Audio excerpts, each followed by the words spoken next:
نقشے قدم نبی کے ہے جنت کے راستے اللہ سے ملاتے ہیں سنت کے راستے الگ محمد صلی اللہ الگ محمد صلی اللہ الگ محمد صلی اللہ.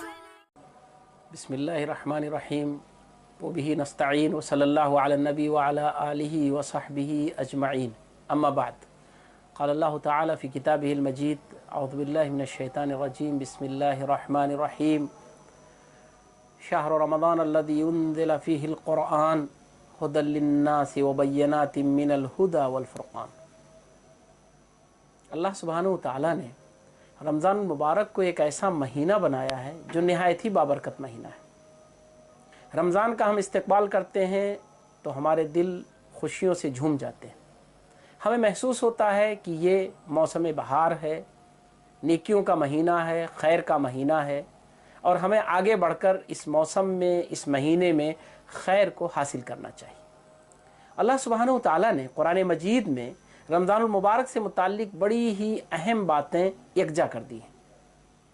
سورہ بقرہ سورہ نمبر 2 آیت نمبر 183 سے 185 تک اگر آپ پڑھیں تو صرف ان آیتوں میں اللہ سبحانہ وتعالی نے رمضان المبارک کے مقاصد، رمضان المبارک رکھنے، روزے، اس کی استثناءات، اس میں معذور لوگوں کے لیے اللہ کی طرف سے دی گئی گنجائشیں، یہ ساری چیزیں بیان کی گئی ہیں.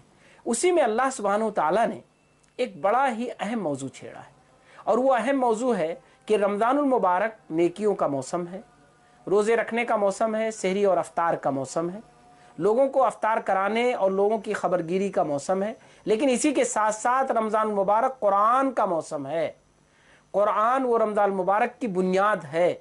قرآن مجید کو اللہ سبحانہ وتعالی نے اسی ماہ مبارک میں اتارا ہے. یہ اعلان فرمایا ہے شہر رمضان الذی انزل فیہ القرآن. یہ قرآن، اس کا رمضان سے گہرا رشتہ ہے، اور رمضان المبارک کا قرآن سے مضبوط رشتہ ہے. رمضان المبارک آئے اور قرآن کو ہم بھول جائیں، یہ ممکن نہیں ہے. اور قرآن مجید کو اٹھائیں اور رمضان المبارک نہ یاد آئے، یہ ہو نہیں سکتا ہے. رمضان المبارک کا ایک طویل وقفہ، پورا مہینہ، بلکہ صحیح معنوں میں رمضان المبارک کے تیاری کا موسم جو شعبان سے شروع ہو جاتا ہے. پیارے نبی صلی اللہ علیہ وسلم شعبان کے 15 تاریخ سے لے کر اس لیے روزے نہیں رکھتے تھے نفلی کہ تاکہ رمضان کی تیاری کر سکیں. تو رمضان مبارک کی تیاری میں ہمیں قرآن کو نہیں بھولنا چاہیے. قرآن یہ اللہ کی کتاب ہے، کتاب ہدایت ہے. سیکھنے، اللہ کی بات کو جاننے، اللہ کے حکم کو سمجھنے، اللہ کی تعلیمات کو سیکھنے اور جاننے کا ایک ذریعہ ہے. یہ معجزہ ہے آج کے زمانے میں. یہ ایک نہایت ہی بہترین کتاب ہے. بہت کچھ اس کے بارے میں کہا جا سکتا ہے، لیکن رمضان سے اس کا رشتہ وہ بڑا گہرا ہے جسے روزے رکھنے والوں کو سمجھنے کی ضرورت ہے، ماہ رمضان پانے والوں کو سمجھنے کی ضرورت ہے. رمضان المبارک میں قرآن کا جو رشتہ ہے، اس رشتے کے لیے ہمیں کیا کرنا چاہیے، قرآن اور رمضان کے تعلق سے ہماری کیا سرگرمی ہونی چاہیے، ہمیں اس کے لیے کیا تیاری کرنی چاہیے. پہلی تیاری یہ کہ قرآن کو ہم اپنے ذہنوں میں بٹھا لیں، قرآن سننے کا اہتمام کریں، قرآن کو پڑھنے کا اہتمام کریں. قرآن کو کبھی ہم اپنے محلے کے امام سے سنیں، لیکن کبھی کبھی ہم بہت اچھے قاری سے سنیں. آج قرآن مختلف دنیا کی قرأت میں، مختلف دنیا کے قاریوں کی آواز میں موجود ہے.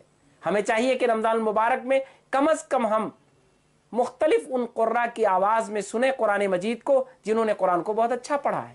ہو سکتا ہے کبھی ہم کسی قاری کی آواز سے اس قدر سحر زدہ ہو جائیں، متاثر ہو جائیں کہ قرآن ہمارے ذہن و دماغ میں رچ بس جائے، قرآن ہمارے دلوں میں اتر جائے، قرآن ہمارے دماغ میں اتر جائے.